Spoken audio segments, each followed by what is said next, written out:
there, welcome to On the Beat, the podcast that uncovers full frontal male nudity in cinema. My name is Laura, and I'm joined by my co-host, Ryan. What'd you say, bitch? Oh, sorry. I can tell you a story about why me and my husband fell out.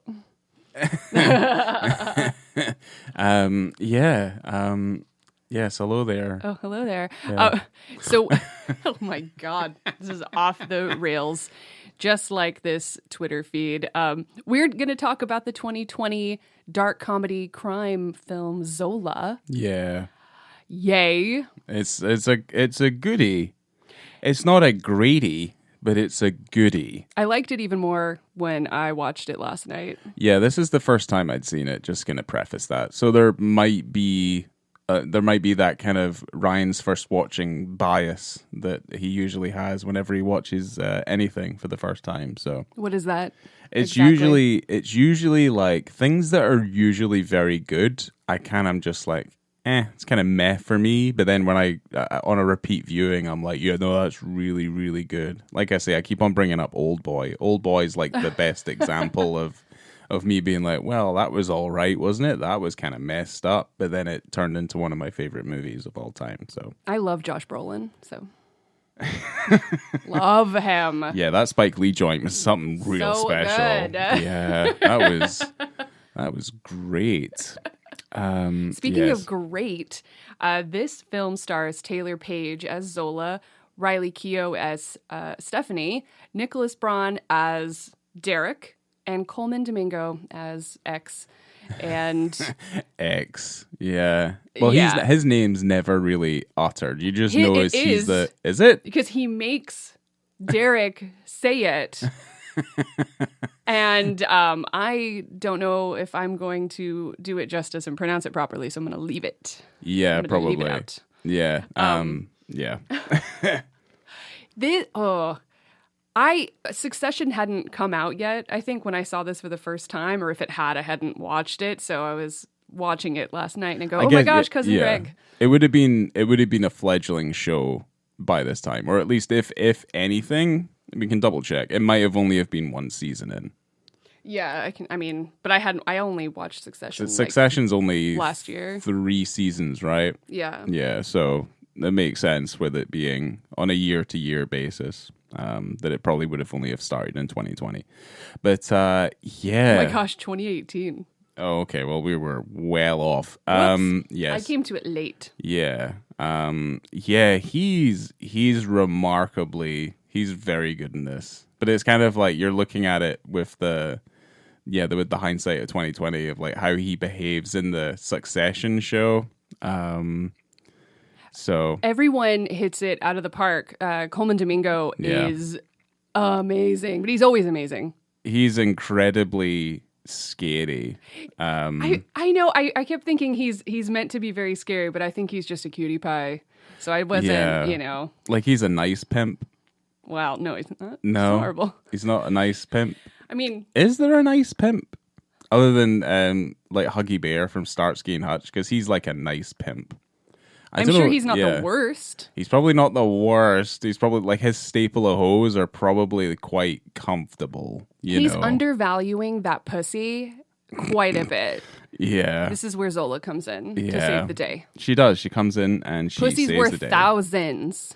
Yeah. It's like she's like, you could do it on the pole for $150. You don't have to sell it for that low. That's right. Yeah. Get your money. Yeah. These ladies definitely know how to make some bank. Like they really do know how to make some bank. Yeah. Like some serious bank.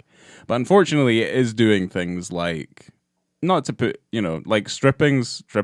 I think I have one good stripping story. I was there that night and you did a wonderful job on this stage. I was blown away. I was throwing so many dollar bills at you. Well, there was a girl I used to know who was like a friend of a friend, and she did it so that she could pave the way for her to emigrate to Australia, which she did. Oh, nice. So, yeah. So I think there are some nice stories about it, but like obviously it's like it's on the fringes of like slightly darker aspects of like the adult industry as well. So it's kind of you kind of know what to expect with it a little bit. As we'll get into it, we'll talk about Janixa Bravo first, but even Isaiah King, who wrote the original Twitter thread. That Twitter thread is something to behold. It's so great. I read it hilarious. when she wrote it originally, and I was enthralled. It was amazing. Yeah. It is amazing still. But she said when she was in school, like ninth grade or something, they were kind of going around, like, what do you want to do? What do you want your job to be? What do you want to be when you grow up? And she goes, I think I'm going to try stripping just for a little bit because it seems like fun. And everyone was flabbergasted. It's a young person's game. It's a young lady's game. Like it's something like I don't think it's not a viable career path. But if you need to make some money and you're good at it, that's a way to go. And also you could do at least 10 years of it if you wanted to. You could make a career of it. But there's a few, I don't know where did we watch them, but there's like a slew of stripper documentaries, because if you're going to strip, it's kind of like doing audiovisual. You go to Vegas, right? Because Vegas is the place where you can make some serious fucking bank. Yeah. And that's kind of where you find yourself in the more elite clubs and stuff. But yeah, we've seen a few of those. I don't know why we watched them. I just put them on for curiosity's sake. But yeah, those stripper documentaries. It was like stripping through COVID and stuff. Yeah, right? And that was super fucking interesting. It's kind of like how porn stars kind of latched on to OnlyFans during COVID. And that's kind of where they made a lot of serious money during the pandemic years. But yeah, that stuff was just super. I just find that stuff to be super interesting. And for the most part, I think like you can say that like stripping and kind of on the fringes of like the adult industry, and I guess like the mainstream acceptance of the adult industries now, or at least like I guess like sex work. Mm-hmm. And kind of more accepting it is. I guess there's just a level of openness to it now where it feels like at least there's a viable path there, even though there are certainly kind of darker edges to it. And I think certainly Zola does have an incredibly dark edge to it. I think that definitely like it illustrates quite succinctly. Why don't I throw the synopsis and I'll give you the tagline and then you can tell us about Bravo. Yes, because we'll need some help with her name pronunciation, because she has like Janixa. Is Janixa? Okay, that's fine. Because I was like, I'm gonna brutalize this name, because she's got four names, a main name and then a couple of middle names. Or no, she has like a kind of triple barrel thing going on. Oh, cool. I just have Janixa Bravo. But so the synopsis I pulled from Letterboxd is: a waitress agrees to accompany an exotic dancer, her put-upon boyfriend, and her mysterious and domineering roommate on a road trip to Florida to seek their fortune at a high-end strip club. And the tagline is, as you can imagine, y'all want to hear a story? So yeah, I mean it's pretty much that, and I think the thing that makes it more interesting is the fact that it's based on a true story. Yeah, like it's all for the most part completely true, and I guess it's kind of like you do find with true stories in general, it's kind of like antibacterial wash. Like it's only 99.9% effective. So like with these true stories, obviously you have to embellish them a little bit in order to make them a little bit more interesting for a film going audience. Why not? So let's talk about Janixa. Janixa? Janixa. I thought it was. I looks like fucked Janixa up to already. me. Yeah. Janixa. So it's Janixa Michelle Bravo Ford. That's her full name that I found. But nice. she, her effectively her credit name is Janixa Bravo. So she's an American film director, producer, and screenwriter. I would also say she's also dabbled in some acting as well. Mm-hmm. So she was married to Brett Gelman. Now this is kind of how like kind of sparse and kind of slight her bio is in terms of the stuff that we found online. Brett Gelman was in Fleabag, Love, like Stranger Things. You know that big Everyone tall... knows Brett. Like, well, Yeah. I'm not saying everyone knows who Brett Gelman is, but if you look up Brett Gelman, you know who Brett Gelman is. Yeah, they were married at one point. I don't know why I needed to bring that up, but it was. I felt I like it also was wrote notable. it down, but it's funny that that's the first thing you said about her. Pretty much because there's not She's an not awful gonna lot. like that. No, she's not. I'm really sorry. Because they're divorced. Yeah, I know. That's why I said used to. But you know, in terms of her films and stuff like that, Zola is the only credited feature that she has. The only other film of note that really kind of goes around is Gregory Go Boom from 2013, but that's a short. Did she not direct Lemon? I thought she directed Lemon, which Brett Gelman is in. Yeah, but isn't that a TV show? No, it's a movie. I watched it. I did not like it. Okay. Yeah, well, she directed Here, look. I know this is a... Oh, this movie. Okay. Well, I must have overlooked that for whatever reason, unfortunately. Well, other than that, she has like a notable collection of shorts dating back from like 2011 to present day, but there's also quite a lot of TV that she's done, and also she's done a little bit of acting for TV. And Zola comes out in 2020. I can't remember when Lemon came out. Was Lemon before Zola? 2017. Yeah, so that's effectively probably her feature film debut is Lemon. Because like I said, there's not an absolute ton of stuff that she's done, but for the purposes of this, Zola's definitely a pretty good follow up to Lemon, I think.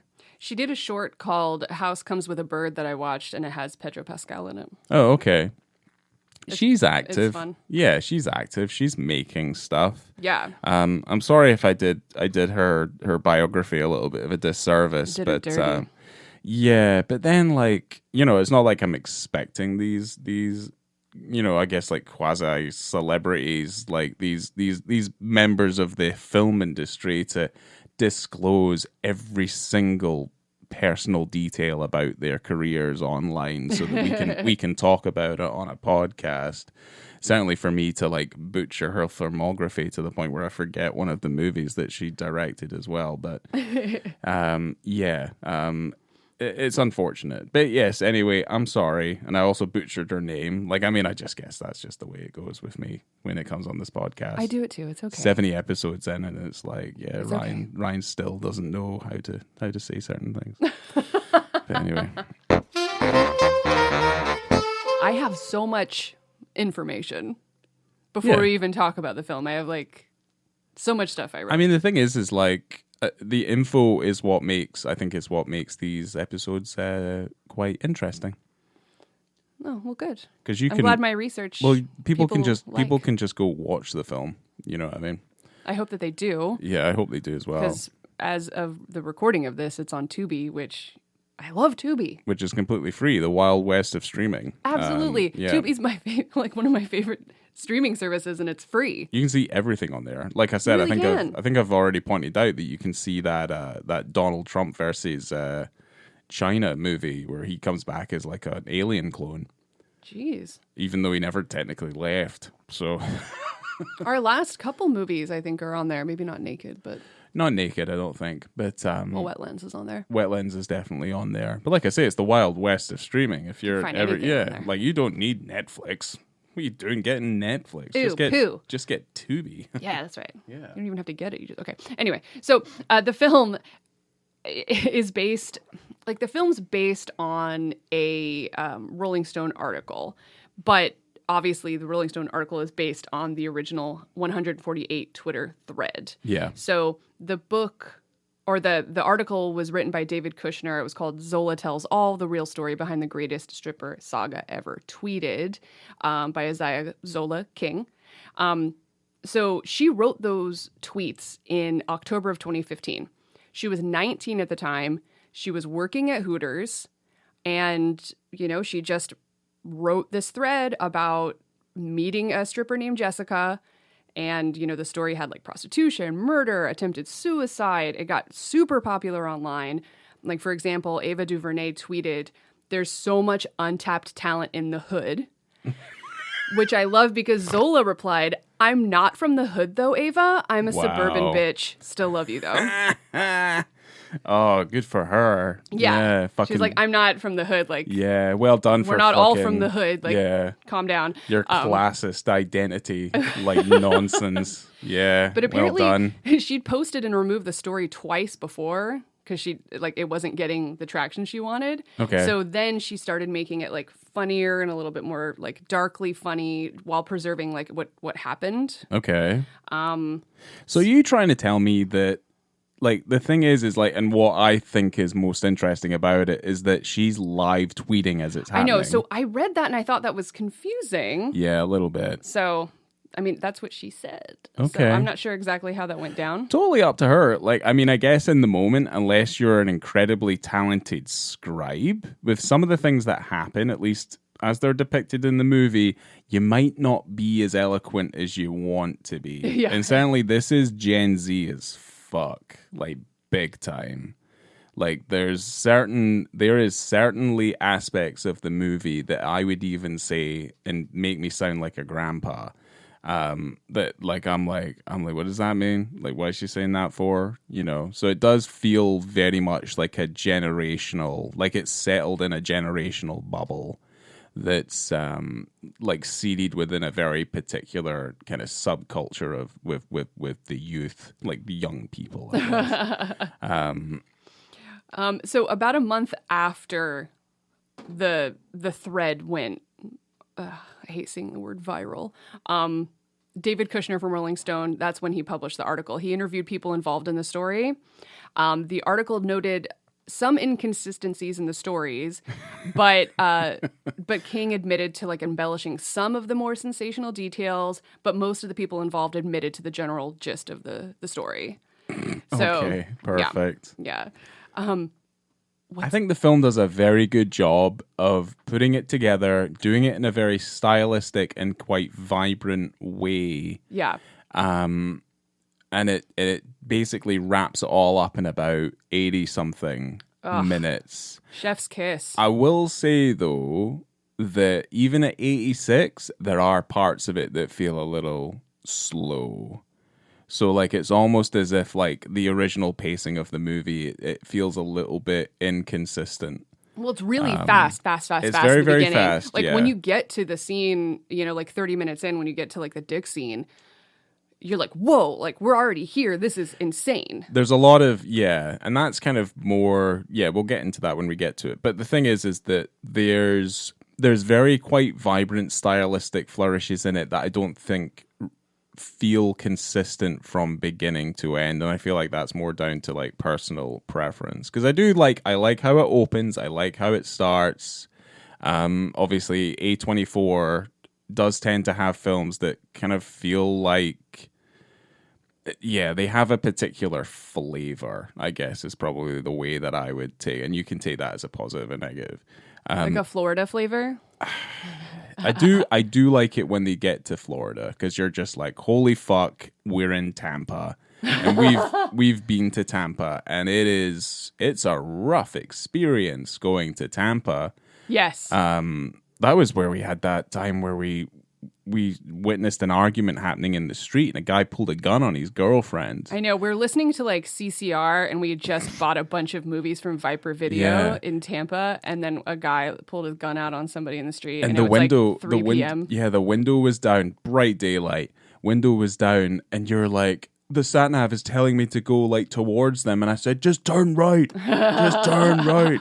We don't need to follow them. We can go somewhere else. Yeah, it was wild. It was a really fun time in Tampa. I had a great time. We did, yeah. That was good time. So really, it does stay true to form with that thing. And I mean, to say that, like, oh my God, it's Tampa. Like, Florida in general is just, because we live here, it's so fascinating. It's so interesting. So many weird, quirky things going on in Florida and for what it's known for. So I think it's funny that A24 keeps coming back. Like, they love Florida. Florida Project. Didn't they do Florida Project? Maybe. Spring Breakers. Yeah, maybe. Florida. I don't tend to keep up with like the branding of it, because I feel like the A24 just as a brand, I feel like becomes someone who's interested in films, their identity. It didn't used to be that way. Like at the time when this came out, because they're under the trying skin, new things. Under the Skin is an A24 film. Yeah, and you wouldn't think of it as an A24 film. It's just a film that they released. Because I think that's what happened. Like around 2020, pre-2020, you just have sprinkles of different interesting types of films. Yeah. And now it has like a style that it didn't used to have. Yeah, that's okay. It's the counterculture, like the juxtaposition to, you've got your A24 people, but then it's kind of almost like you've also got like your film bros who've like stolen certain things because of what certain films say to them. And I kind of feel like it's very similar. I think it's widening out a bit too. Like you're getting more different companies that are putting out interesting work. Neon is one, for example. Neon is the good alternative, I feel like, to A24. If you feel like A24 has like dirtied your opinion of like, because other people are just so vehement about it. That's my only kind of thing with it, is that it's like knowingly, it's like people are knowingly pretentious about the whole thing, when really I don't think even A24 think it's that. They just want to put out quality films. Okay, I have more stuff. Carry on. So originally, back in 2016, James Franco and his company bought the rights to the Twitter feed.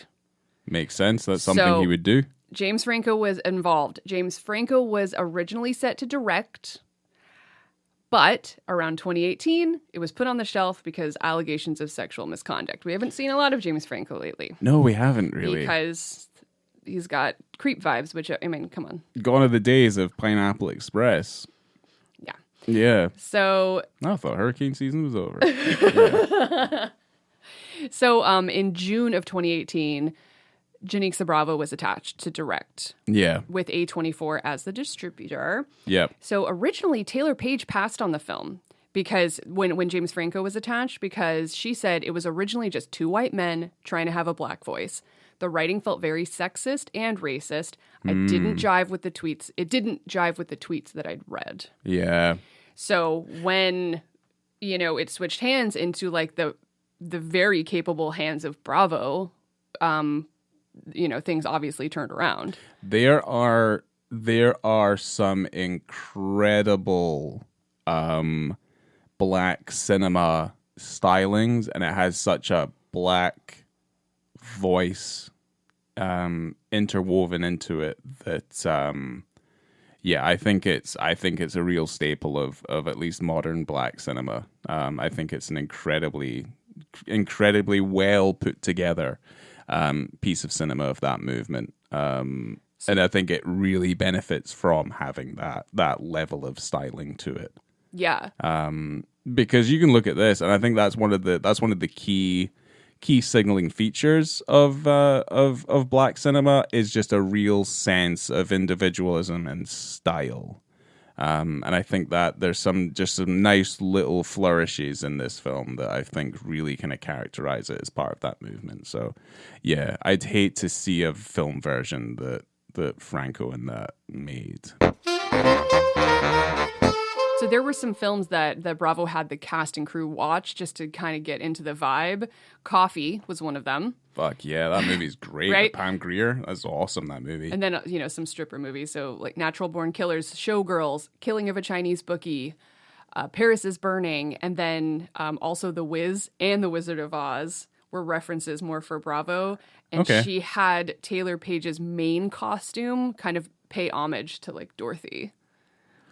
Oh, okay. That's with that, cool.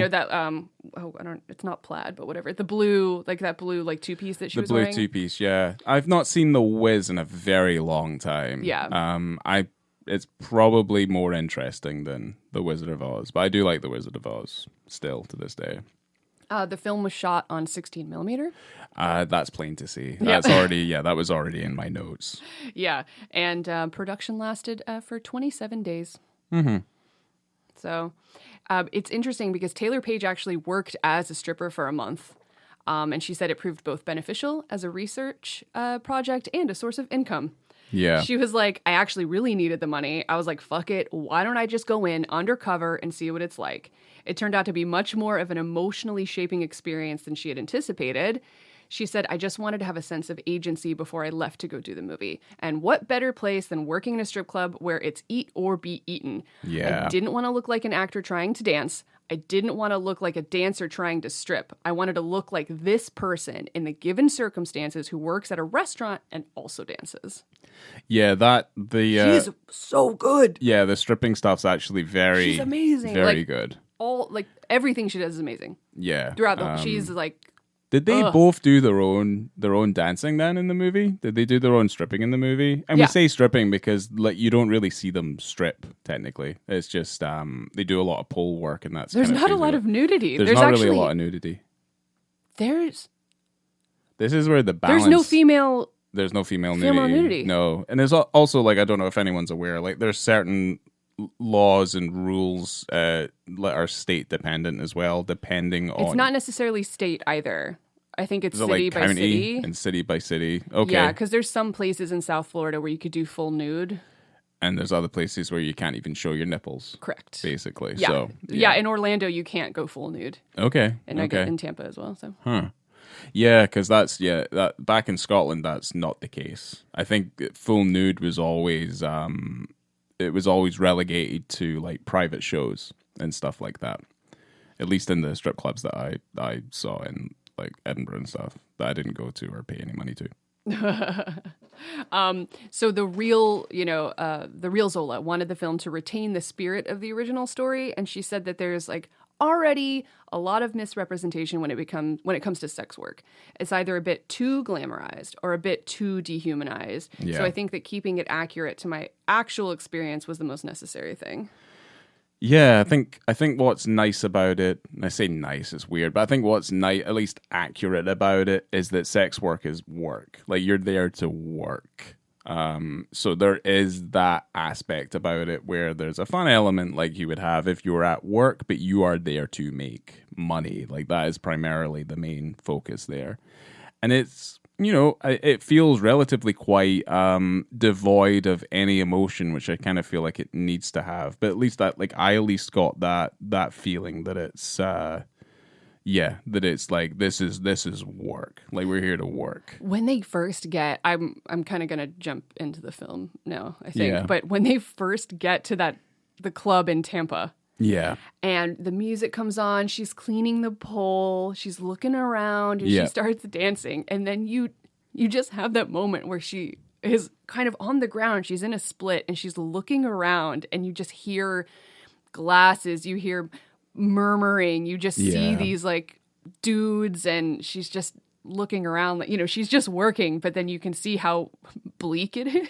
I think the thing was that she's traveled all this way to go make money stripping, and the place is fucking dead. Yeah. Like, there's not going to be, because there's, in the clubs that she was working, she was getting showered with cash and stuff.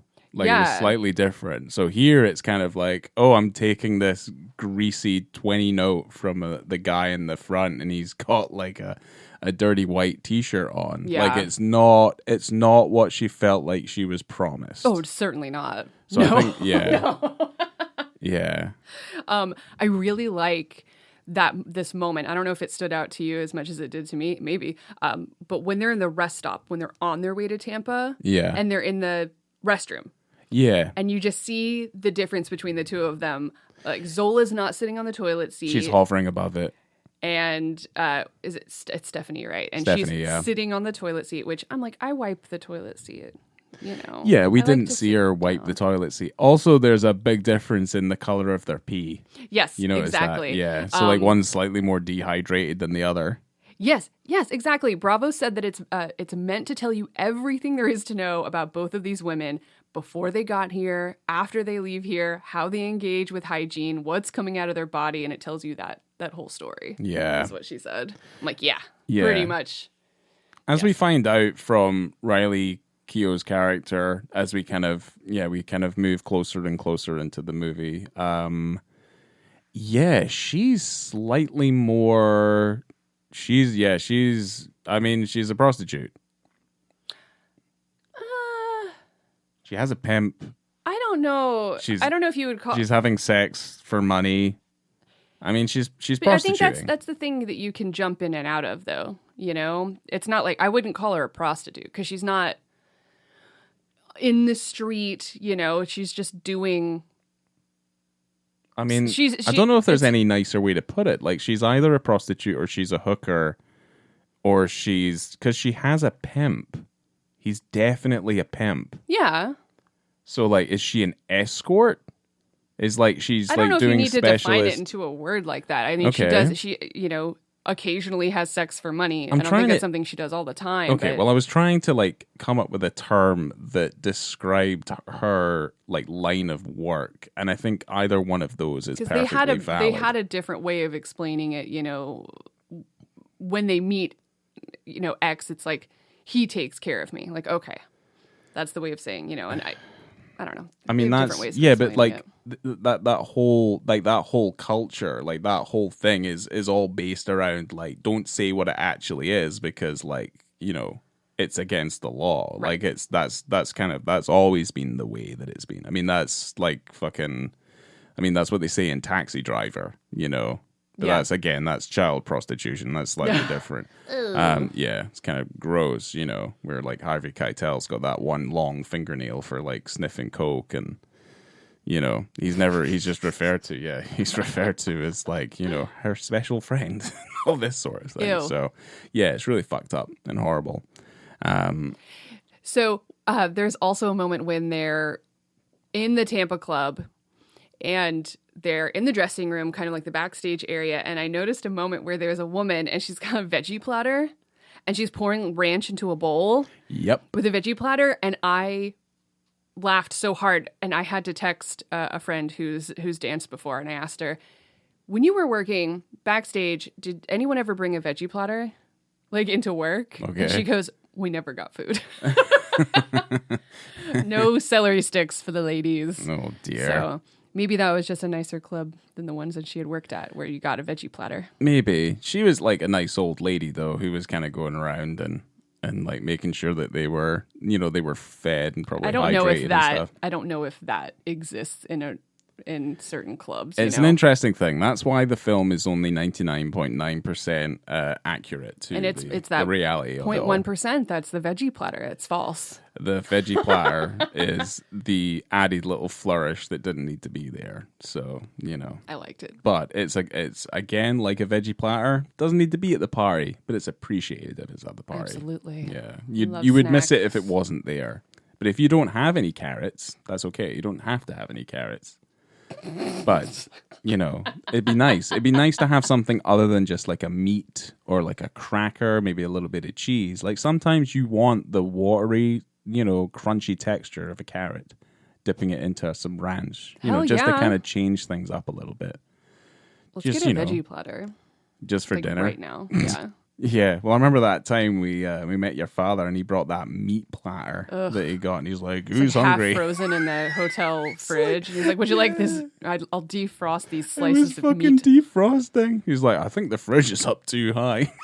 Yeah, no shit. The crackers are all soggy. It was, yeah, that's probably one of the saddest meals I think I've ever had in my life. To the point where I think we took it from him and we binned it. Yeah. So. Well, it's not for me anyway. You know? No, it was literally only for me. And that would have felt like the saddest moment of my life. Men love a meat platter. Okay, continue.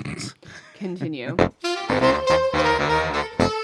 You could jump into the dick scene if you want. Yes, we should. Okay. We are here. Okay. Well, there's two pretty close together in the same room. Pretty much.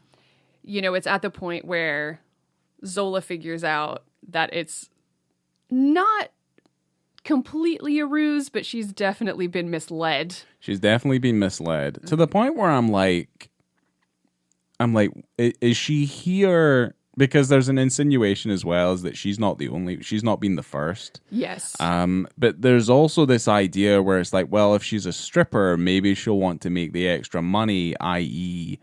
start having sex with folk. Yeah. I think that's what that is. And it's weird because they're like, oh, they don't let her go home. and she's kind of just stuck around, and she's because Coleman Domingo's character, he's like, I know where you live. That's the moment where they were in the car, and then his accent changes. And she's like, what is going on? She's like, I want to leave. I'm not going to have sex with people. I did what I came here to do. Like, I'm ready to go. And he's like, bitch, I know where you live. He pulls a I'm the captain now moment, basically. Like, it is interesting. And also, like, Zola is portrayed, she's a very strong, independent, female character. Yeah, incredibly intelligent. Oh, fuck yeah. She's not going to take shit. Well, she'll take shit up to the point where she will avoid getting hurt. Yeah, she will not be fucked with, I mean, for the most part. Which is, I think, it's incredibly endearing. Self-preservation. Like, fuck yeah. I think you kind of have to be, though, because you are working in strip clubs where, bad shit can happen to you. You're going to be dealing with rough people for the most part. Desperate boners, so...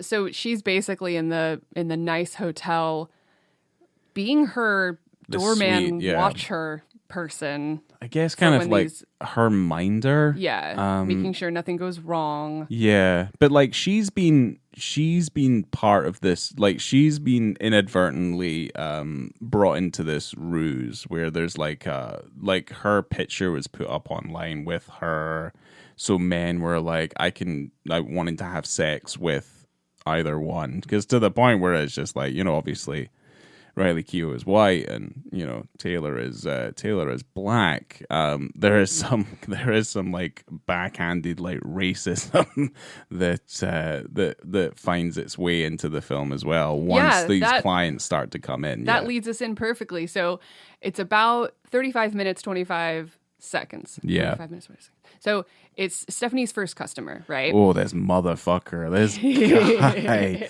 Yeah, like he came in not riding a Harley, but a bike of equal size and probably worse gas mileage.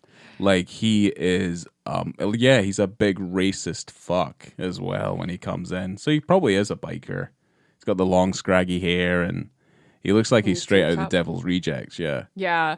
The first thing he says, he looks at Zola and he goes, I ordered a white chick.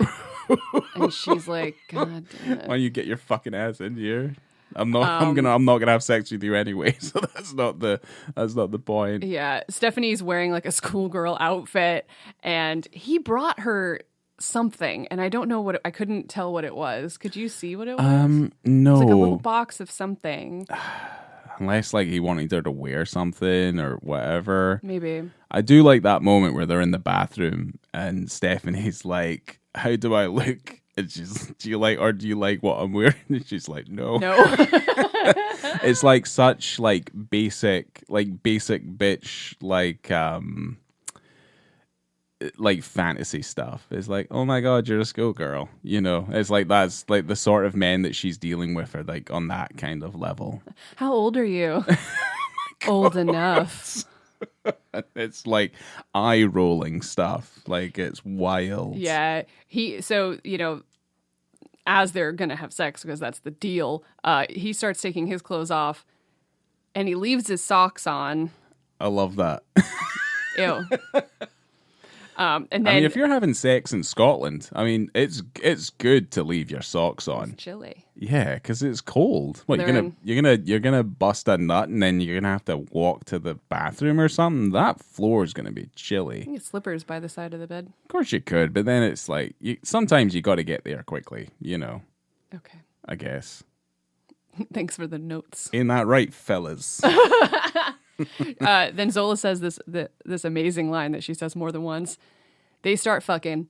It was gross. It's great. It's like my favorite line in the entire movie. And it's like a recurring joke. I fucking love it. Fucking, it was gross. Because they start, like, they were fucking. And, like, because he's taking all these clothes off and it's all mostly seen in the wide. And Zola's in the corner, kind of like the Blair Witch. She's, like, not seeing, like, not looking at what's going on.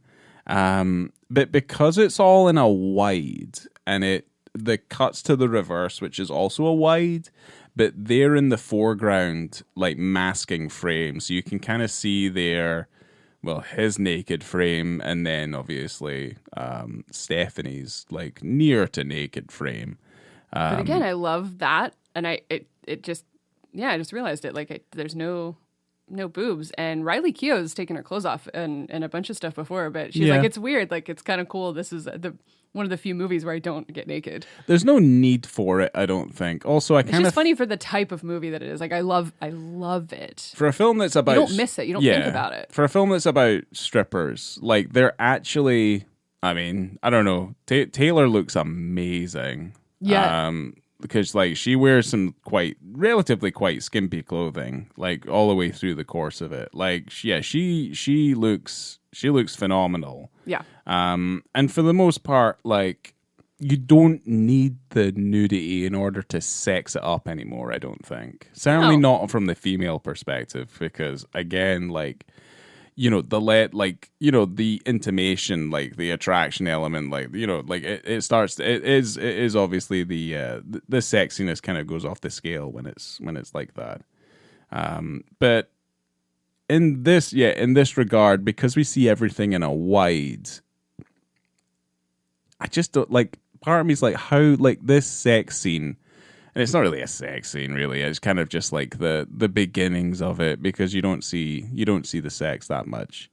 But, like, does it feel dirty? Does it feel kind of like gross? It kind of does a little bit. I don't think that the act of it, I don't think that it is gross, but I just think because it's the dude's kind of gross. I think, like, what it's trying to do, because we're gonna go into the next dick scene, which is kind of more like a dick explosion. Ew. It's kind of like, I guess, like, what it's trying to do is they're trying to juxtapose this quality of client with the quality of the clients that follow afterwards, when Zola steps in and effectively, like, tries to completely I guess, like, she helps her marketing. Yeah, it changes our marketing up a little bit so that she can offer like $500 to like $1,000 for a session instead of the $150 that obviously X has put on her. Yeah. Where really she's going to get a quality of person that's maybe not the best. But yeah, I think that's at least, like, that was my feeling on it. Yeah, I do think it was. Yeah, I do think it's kind of just like you're really looking at it from Zola's perspective. Really, I mean, you're looking at it and you're just kind of like, yeah, it's kind of gross. Like, it's not particularly sexy. It's like you watch the mechanics, because I always like that. I like that whenever you're watching, you know, the act of people trying to have sex, or the act of people preparing to have sex, it's the mechanics of taking your clothes off and getting in the position and getting yourself aroused, and then it's like, are you ready? I mean, the lights are on, like, it's a big wide room, very bright, you know, and gone are the days of, like, the 80s sex scene. Well, that is not, that would not be appropriate here anyway, because that is not the point. Because no one's in love. Because, like you were saying, it's a job. She's working. We are making money. Yeah, we are making fat stacks of cash on this ass.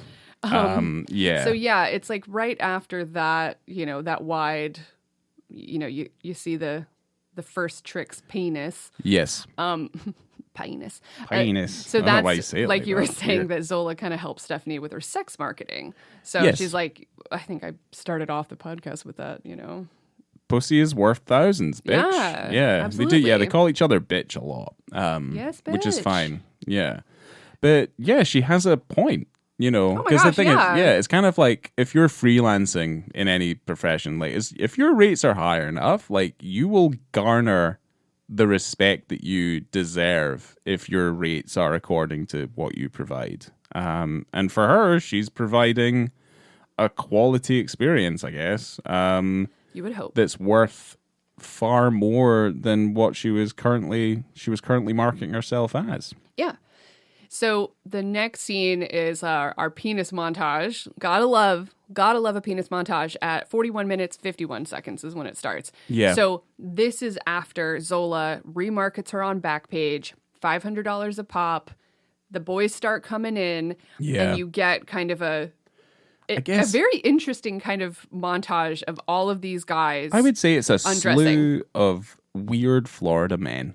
Weird Florida penises. Yes. But here, I don't want to say weird Florida penises. I know there are some that are very Well, that's interesting. why I said men. There's one that's very shocking. Yeah, but at the same time, yeah. it's like you're given I guess like a cross section of Florida men who would frequent a prostitute for that amount of money. So you're kind of got your older men and, like maybe people who are slightly, maybe emotionally detached and they have trouble talking to women, but they still want to get laid. Like all this sort of thing. Like it feels like you're given a much broader sense of all these people. And it's quite a lot of folk. It's like maybe 8 to 10 different people that we see over the course of it. Yeah. And the sequence itself, and I guess I'll try and like truncate it as best I can. It's kind of like a picture-in-picture with a bunch of wipes of each person running through the same set of actions, the same set of positions, and the same outcome. But we intercut into it over the course of this period so that you see a bunch of people at the start, you see a bunch of other people in the middle, you see a bunch of people near the end, so that it's never repeating. So it's never the same person twice, but you see a beginning, a middle, and an end for the entire sequence. Yeah. It's all wipes and Of just them basically and undressing. stuff. Basically them undressing. And then obviously, getting pulled out. Belts getting pulled out. Penis is getting pulled out. Penis is getting pulled out. People having sex. And then obviously climaxing. So, but you never feel at any point like it feels like it's backtracking or going back to, another part of the process of actions and things. It's like it's a seamless moment, basically. I just want to applaud it for showing different penises. They are all 100% real and all 100% original. Yeah. Thank you for putting different penises out into the world. Yeah. Because it's important, which I'm not going to get into a rant about it, but I don't like prosthetics because it just sets up unrealistic expectations for everybody. And I guess the best way to put it, like they're all different shapes and sizes. Yeah. And you're kind of just they're like... human penises. They're very... Who'd have thunk? It's incredibly human. I mean, there is the one that's obviously very shocking. Kind of looks like he either stuck his dick in a fucking beehive, maybe.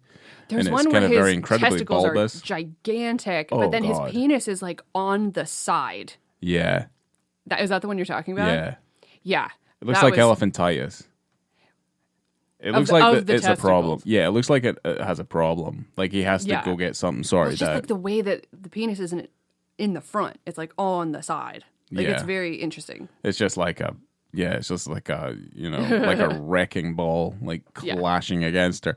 But Sorry, I think we don't mean to we never comment on certain things. On it's just like you'll see that moment, you'll be like, whoa, geez.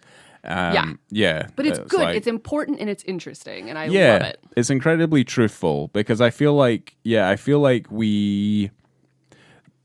Not that you're spoiled, but certainly you're always second guessing, and certainly like characters and things, certainly certain characters in movies and stuff like that, like there's an expectation that if you're going to see some dick, you're going to see something that's quite, let's say, for want of a better word, like prominent or pretty. Prominent or like very photogenic. It's kind of what happened with like Barry Keoghan, right? In Saltburn, where like, oh, I'm glad you have a nice looking penis. Yeah, because then people would comment on it. Yeah. And there'd be probably negative energy around it. And it's kind of like, at least with this, these are very normal people in effectively, very truthful sort of situation. Like if you're going to have sex with someone who's offering their services for money, you're going to get a slew of people regardless of, you're going to go through with that process regardless of what they've got going on downstairs, right. Because that's a job. Yeah, because it's the job. And the reality of the situation is that you'd see a whole slew of different people doing, with very different looks and things. So, it's not manufactured to make sure that it's the most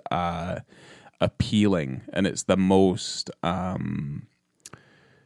easy to digest. I think that's the kind of, what's that show back home? It was like Naked Attraction. Yeah.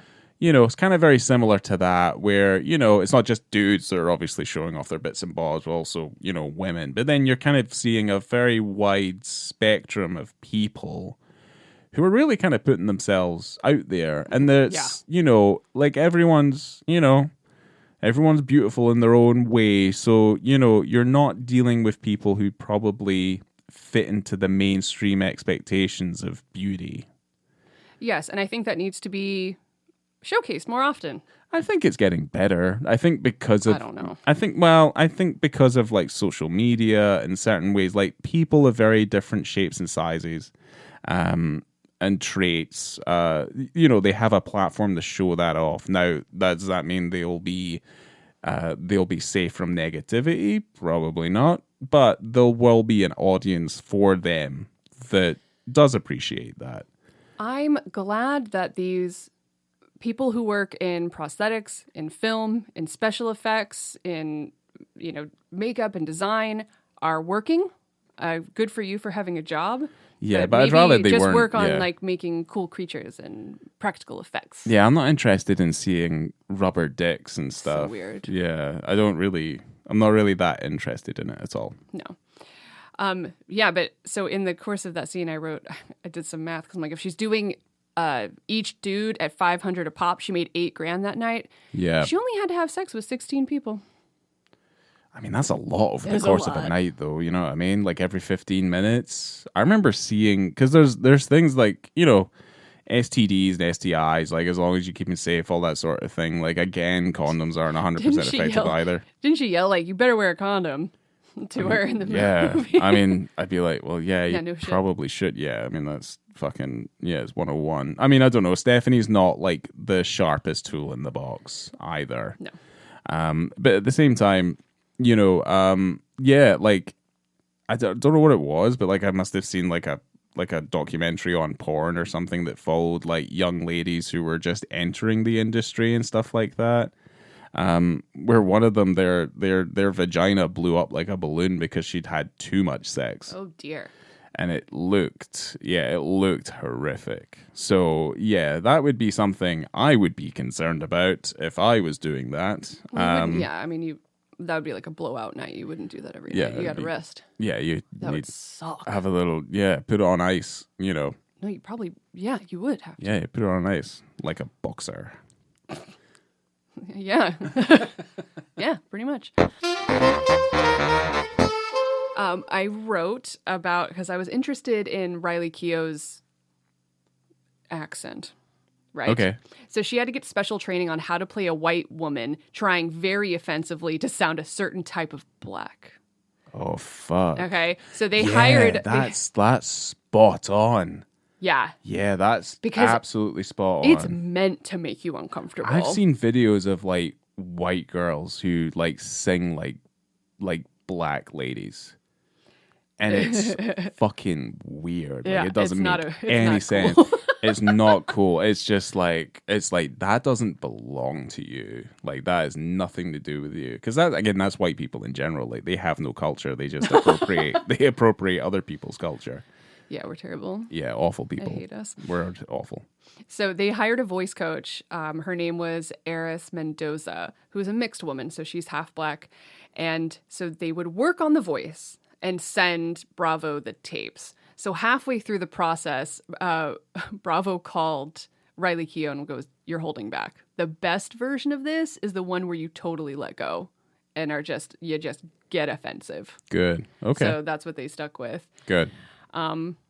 So, I don't know. Well, I'll say it anyway. So the movie ends with X, they basically leave. Scot-free after everything that happened. But I guess the guy who X is based off of in real life was arrested shortly after the experience. I mean, yeah, anyone who sees the movie, you wouldn't be surprised if that was the case. Holy Mother of Christ, yeah.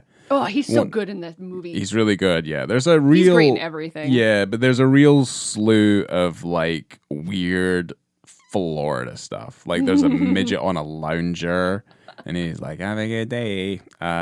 Like, the only issue I have with the movie is that ending, though, where I didn't like the fact that Zola, for the purposes of, like, X getting them out of that situation, had to get, like, molested in order for them to be able to escape. That was my main issue with it. If that didn't happen... She didn't like it either. I know, but I was like, really? And I was like, okay, if that happened in the story, that's all right. But I was like, really? Like, after everything that's happened, and there's this, I'm like... The perp got shot, though. He did. Like, he got his comeuppance, but X is a real bad dude. Yeah. Like, he's a fucking piece of shit. So, I'm just kind of... And he's, like, playing into the situation, and it's like, he doesn't give a fuck about Zola. No. Like, he's just kind of wanting to save himself and make sure that he gets Stephanie out of there because, that's his moneymaker. And I was just like, it just wasn't really... that was my one thing that I was just like, I don't know. This is what kind of brought the film down for me, in my opinion. Because the last shot of her is her fucking crying in the back of the car. And I'm like, fuck. I was reading the Twitter feed again. And so when they were going to go back out again to do like more sex work, right? And the boyfriend hears about it. He was like, what the fuck? Again, bitch, no. And then he starts punching himself. And Zola's like, oh, God, hell no. And he goes, if you do this again, Jess, I will kill myself. I love you too much. And she goes, he's lost in the sauce and his bitch is lost in the game.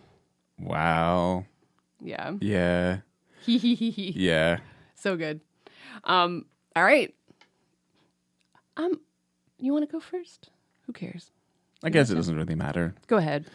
Let's do the reviews. I should have prefaced that. Yeah. Let's review it. So, visibility and context for both of the scenes, and I'll kind of take them all as one. So, for visibility, I mean, it has to be 5 stars, right? I agree. And obviously the context is also 5 stars because it's all within this moment.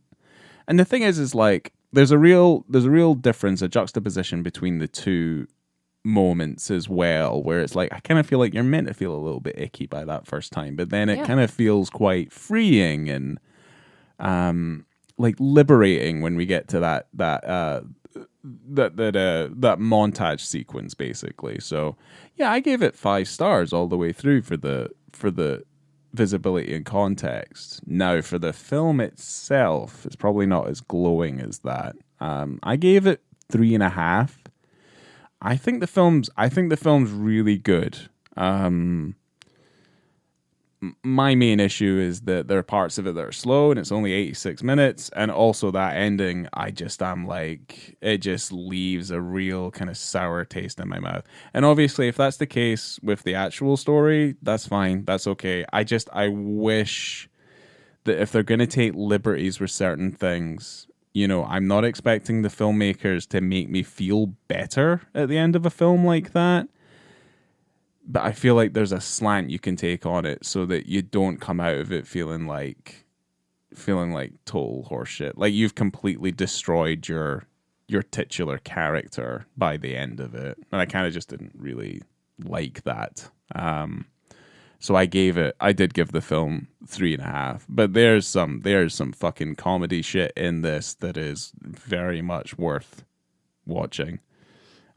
Even they say they start fucking and it was gross. Like it's easily like one of the funniest parts of the entire movie. So I'm with you. 5 stars, visibility, context, because everything I already said. Of course, you get a different range of nudity and a petri dish. Yeah. Ew.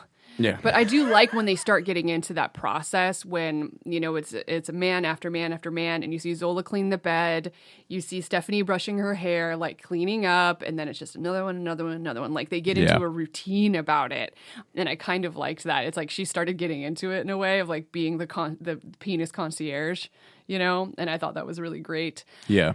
And for the film, because I'd seen it before, I originally gave it 3.5, and then when I watched it last night, I gave it a 4. I really liked it. It's very fun. Yeah. And yeah, I don't know, it's easy, it's short, thank goodness, and it's incredibly respectful of your time. It's so good. I don't know. It's totally worth watching. It's wonderful, super fun. Yeah, catch it if you can. On Tubi. On Tubi. Yeah. Great. Well, thanks for watching Zola. I'm glad that you finally watched it. Yeah. Yeah. It's I'm glad that I do that. Cool. Coming to you from the Royal Palm Hotel. Fuck yeah, I thought that was what you were going to say because I wrote it down too. Nice. Yeah. Can't wait to go to Tampa again. We can do the Zola tour. We can meet someone with their dirty ass. Clean your butt. Clean your butt. Clean your butt. I do like when he's crying at the end, though. I liked it a lot. Because when he jumps off the balcony, he doesn't jump like it's only a 1 story up. Yeah. And so you're like, he's not going to die. Over. Yeah, he's not going to die. Just but hurt also himself. He ends up on the other side of the pool, which I'm like, okay, you wouldn't have jumped like 15 feet across horizontally to get on the other side of the pool, but it's okay. Either way. I liked it. He's just crying, bloody. Yeah, I would have been over it and destroyed too. So anyway, thanks for that. And cool. We'll see you next time. We will. Who are you going to be tonight, Zola? Hooters girl.